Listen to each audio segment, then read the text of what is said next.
With this exercise, we're going to take the energy downwards into our legs, and there are a lot of meridians there.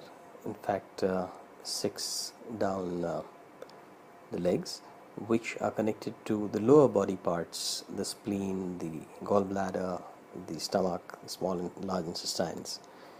And what we've done here is we've formed fists, which we keep in front of our body, and then we take both fists down, stopping one at the knee and taking the other to the lowest point you can. As we do that, we're exhaling with a HOOONG sound, which you're now familiar with, and we exhale completely with the HA sound. We breathe in this position when we're standing straight, and we keep exhaling as we take the body down. Energetically, we are kind of forming circles of energy from down the body, and then up the legs, and then down the hands, and then up the legs.